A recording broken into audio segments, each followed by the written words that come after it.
हं? मी UK Patil, सहशिक्षक गणेबिल high school गणेबिल, विषय मराठी. इयत्ता 9वीच्या पाठ्यक्रमातील कविता सुश्लोक वामनाचा या कवितेबद्दल मी आपल्याला थोडक्यात मार्गदर्शन करणार आहे. ते आपण व्यवस्थित पाहावं अशी विनंती करतो. सुश्लोक वामनाचा या कवितेचे कवी आहेत वामन पंडित. वामन पंडित यांचा थोडक्यात परिचय. वामन नरहर शेषे 1608 ते 1695 पंडिती संप्रदायाचे प्रतिनिधी कवी. त्यांचे सुसंस्कृत व फारसी भाषेवर प्रभुत्व होते. प्रभुत्व असणे म्हणजे त्या विषयाचे संपूर्ण ज्ञान असणे. तर या वामन पंडितांना संस्कृत आणि फारसी या भाषेतलं संपूर्ण ज्ञान होतं. त्यांचे वेदांताविषयक, पौराणिक, आख्यानपर काव्य, भाषांतरित श्लोकात्मक काव्य असे वैविध्यपूर्ण लेखन प्रसिद्ध आहे. त्यांची यथार्थ दीपिका ही गीतेवरील टीका प्रसिद्ध आहे. संत ज्ञानेश्वराने गीतेवर टीका भावार्थ दीपिका या नावाने संत ज्ञानेश्वरांची गीतेवरील टीका प्रसिद्ध होती. तर वामन पंडितांची यथार्थ दीपिका ही गीतेवरील टीका प्रसिद्ध आहे. निगमसार, श्रुतिसार, गीतार्ण वसुधा हे अध्यात्मपर ग्रंथ, भरतभाव, बालक्रीडा, पंचसुधा अशी सरस आख्यान काव्ये व भर्तृहरीच्या नीतिशतकाचे सरस भाषांतर केलेले त्यांचे श्लोक प्रसिद्ध आहेत. भाषा प्रभुत्व, रचना कौशल्य, विविध वृत्तात्मक श्लोकरचना करून सुश्लोक वामनाचा ही गौरोक्ती यांनी सार्थ केली आहे. यमक अलंकारांचा त्याने विपुल वापर केला आहे. म्हणून वामन पंडितांना यमक्या वामन असे संबोधले जाते. वामन पंडितांच्या श्लोकामध्ये यमक अलंकाराचा भरपूर प्रमाणामध्ये वापर झालेला आहे. म्हणून त्यांना यमक्या वामन या नावाने ओळखले जाते. त्याचप्रमाणे त्यांच्या श्लोकामध्ये अनेक वृत्तेसुद्धा आढळून येतात. प्रस्तुत श्लोक भर्तृहरीच्या नीतिशतकातील आहेत. हे श्लोक परशुराम पंत तात्या गोडबोले यांनी संपादित केलेल्या नवनीत अथवा मराठी कवितांचे वेचे या पुस्तकातून घेतले आहेत. मूर्खाची लक्षणे, नम्रता, सुसंगती इत्यादी विचार या श्लोकातून मांडलेले आहेत.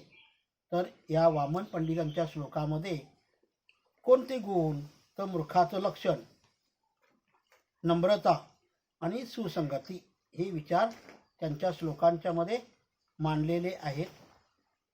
मूल्य, नम्रता, सुसंगती या पहिल्या श्लोकामध्ये शिकरिणी वृत्ताचा वापर झालेला आहे.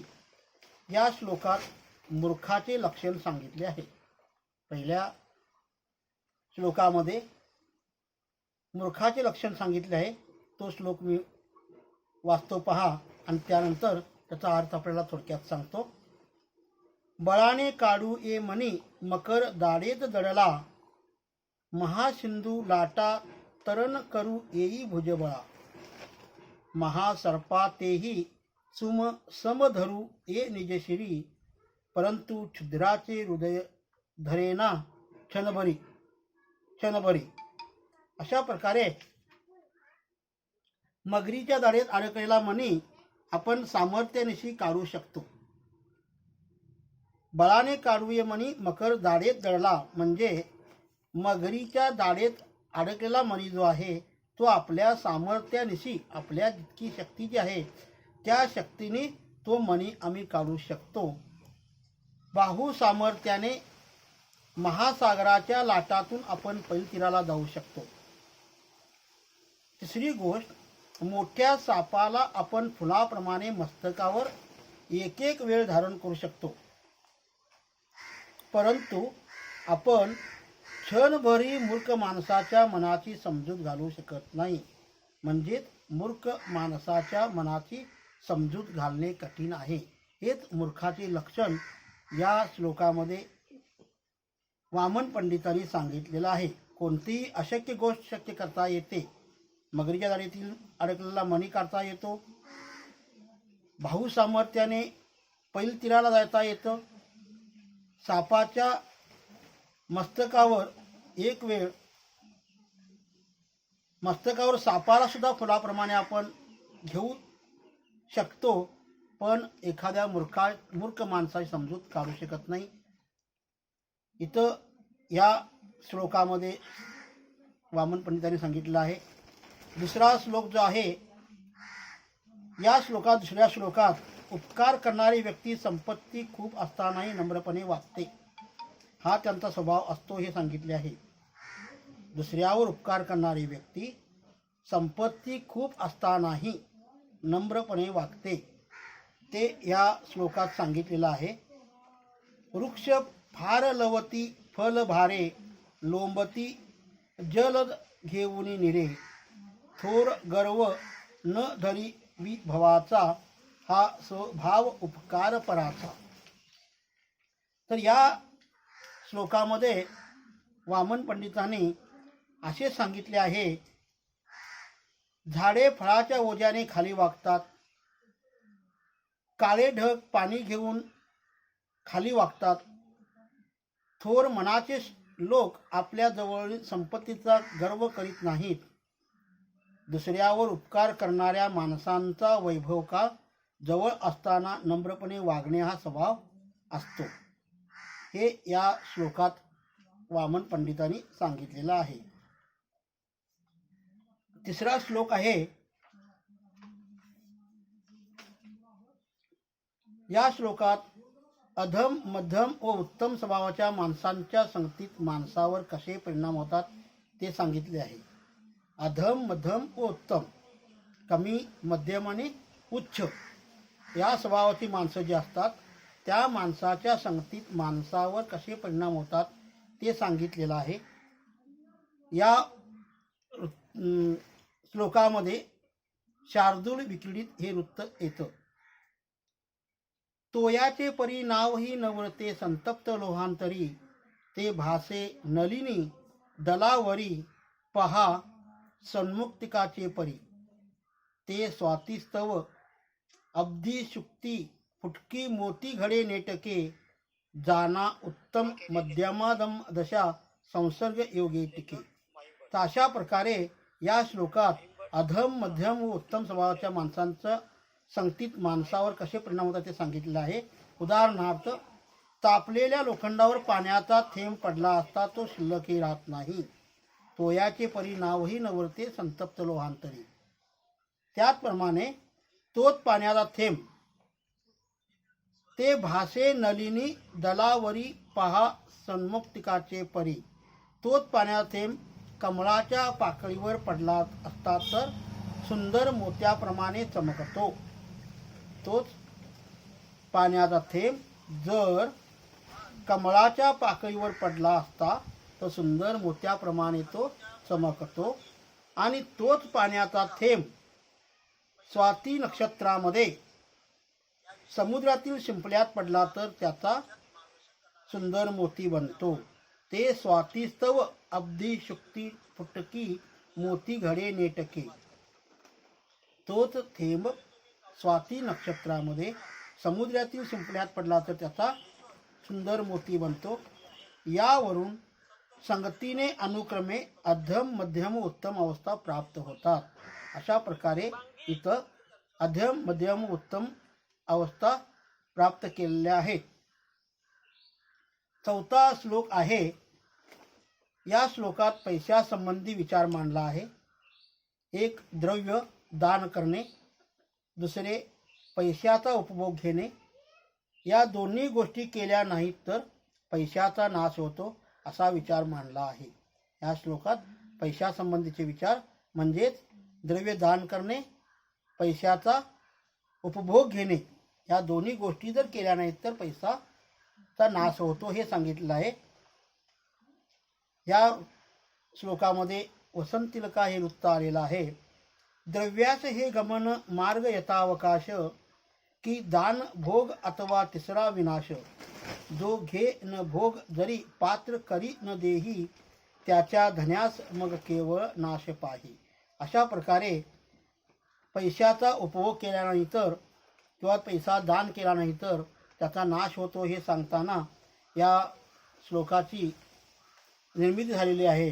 ते खालीलप्रमाणे काळानुसार द्रव्याचे खर्च होण्याचे पुढील मार्ग आहेत. दान करणे, उपभोग घेणे व द्रव्याचा नाश होतो. दान करणे, उपभोग घेणे व द्रव्याचा नाश होणे. जो पैशाचा उपभोग घेत नाही, सत्पात्रिक दान करीत नाही, त्याच्या पैशाला नाश होणे ही अवस्था प्राप्त होते. हे विचार त्या श्लोकामध्ये वामन पंडितांनी मांडलेले आहेत. पुढचा श्लोक 5वा श्लोक वामन पंडितांनी दिलेला आहे. या श्लोकात सांगितलेल्या 12 गोष्टी हातातून नाहीशा झाल्यास जीवन वाया जाण्यास वेळ लागत नाही, म्हणून या गोष्टी वाया घालवू नका असा विचार या श्लोकात व्यक्त केला आहे. या श्लोकात सांगितलेल्या 12 गोष्टी आहेत. त्या 12 गोष्टी जर हातातून नाहीशा झाल्या तर माणसाचं जीवन वाया जाण्यास वेळ लागणार नाही, म्हणून त्या गोष्टी वाया घालवू नका असा विचार या श्लोकात व्यक्त केला आहे. वृत्त आहे शार्दूल विक्रीडित. ध्रुमंते नृप संगती स्तवयती, की पुत्र ही लालने. वेदान ध्ययने द्विजाती, कुल दुष्पुत्रे कलाराधने. नासेशील न पाहता कृषी, मध्ये मा लाज मध्ये फुका. शाठे मित्रपण प्रवास गमने स्नेह, प्रमादे रुका. अशा प्रकारे 12 गोष्टी इथं दिल्या गेलेल्या आहेत. त्यांचा जर आपण उपयोग घेतला नाही, त्या हातातून गेल्या तर त्या गोष्टी वाया जातात. त्याचं वर्णन अशा प्रकारे केलेलं आहे की माणसाच्यातून नाही झाल्यास जीवन वाया जाते, म्हणून या गोष्टी वाया घालू नका. दृष्ट स्वार्थी लाचखाऊ मंत्र्यामुळे राजाचे जीवन नष्ट होते. पहिली गोष्ट, दृष्ट स्वार्थी लाचखाऊ मंत्री जर राज्यामध्ये असेल तर त्या मंत्र्यामुळे काय होतं, राजाचं जीवन नष्ट होतं. प्रापंचिक माणसाच्या संगतीने संन्यासी माणसाचे जीवन नष्ट होते. एखादा संन्यासी माणूस असेल तर त्या माणसाने एखाद्या प्रापंचिक माणसाची जर संगत केली तर तो संन्यासी माणूस त्या संन्यासी माणसाचं जीवन नष्ट होऊ शकतं. तिसरी गोष्ट, मुलाचे खूप लाड केल्यामुळे तो बिघडतो. आपण जर मुलाची जास्त लाड केला तर मुलगासुद्धा बिघडू शकतो. चौथी गोष्ट, वेदांचा अभ्यास न केल्याने व आत्मसात केलेले ज्ञान इतरांना न दिल्यामुळे ब्राह्मण जात नष्ट होते. ब्राह्मणांनी वेदांचा अभ्यास सतत केला पाहिजे. तो अभ्यास त्यांनी जर केला नाही आणि त्यांनी जे ज्ञान मिळवलेलं आहे, जे ज्ञान आत्मसात केलेलं आहे, ते ज्ञान जर दुसऱ्या व्यक्तींना, दुसऱ्या लोकांना जर त्यांनी दिले नाही तर ते ब्राह्मण जात नाहीशी होते, ब्राह्मण जात नष्ट होते. दुराचारी पुत्रामुळे कुळाचा नाश होतो. दुराचारी पुत्र जर दुराचारी असेल, वाईट आचारी असेल, वाईट वर्तनाचा असेल तर ते कुळ नाहीसं होतं, त्या कुळाचा नाश होतो. दुष्टांच्या संगतीने शील बिघडते. दुष्ट लोकांची संगत केली तर शील बिघडू शकतं. शेतीकडे दुर्लक्ष केल्यामुळे शेतीची नीट देखभाल न केल्यामुळे शेती नष्ट होते. उन्मत्तपणाच्या वागण्याने लक्ष्मी निघून जाते. उन्मत्तपणे जर वागत असाल तर लक्ष्मी आपल्याकडची निघून जाते. मद्यपानामुळे अब्रू नष्ट होते. जर मद्यपान करत असाल तर आपली अब्रू, आपली प्रतिष्ठा नष्ट होते. लबाडीने वागल्यास मैत्री नष्ट होते. लबाडी जर आपण करत असाल, लबाडी जर वागल्यास तर आपली मैत्री जी असते ती मैत्री टिकत नाही, मैत्री नाहीशी होते. सतत प्रवासाला गेल्याने स्नेह नष्ट होतो. सतत प्रवास, 12 महिने प्रवास असल्यामुळे आपला जो स्नेह आहे, आपली जी आपुलकी आहे, माया आहे, प्रेम आहे, ते आपल्या माणसाबद्दलचं हळूहळू कमी व्हायला जातं. चुकीच्या मार्गाने पैसा खर्च केल्याने पैसा नष्ट होतो. चुकीच्या मार्गाने पैसा खर्च केल्याने पैसा नष्ट होतो. अशा प्रकारे 12 गोष्टी हातातून नाहीशा आल्यास जीवन वाया जाण्यास वेळ लागत नाही, म्हणून या गोष्टी वाया घालवू नका, असा विचार या श्लोकात वामन पंडितांनी व्यक्त केलेला आहे. म्हणून मूर्खाची लक्षणे नम्रता, सुसंगती असे अनेक गुण किंवा पैशाचा योग्य वापर किंवा कुठलीही वस्तू उपकार करणारे, दुसऱ्यावर उपकार करणारी व्यक्ती संपत्ती खूप असताना सुद्धा ती नम्र वागू शकते. अधम, मध्यम, उत्तम स्वभावाच्या माणसांच्या संगतीत माणसावर कसे परिणाम होतात ते वामन पंडितांनी सांगितलं आहे. पैशासंबंधीचा विचार त्याने आपल्या श्लोकातून मांडलेला आहे. त्यानंतर 12 गोष्टी हातातून नाही झाल्यास जीवन वाया कसे जाते तेही आपल्याला पटवून दिलेलं आहे. अशा प्रकारे वामन पंडितांचा हा श्लोक खरोखरच जीवनोपयोगी, आणि त्या श्लोकांचा जर आपण अवलंब केला तर माणूस सुखी होईल, असे या श्लोकामध्ये वामन पंडितांनी सांगितलेलं आहे. यानंतर मी रजा घेतो. धन्यवाद.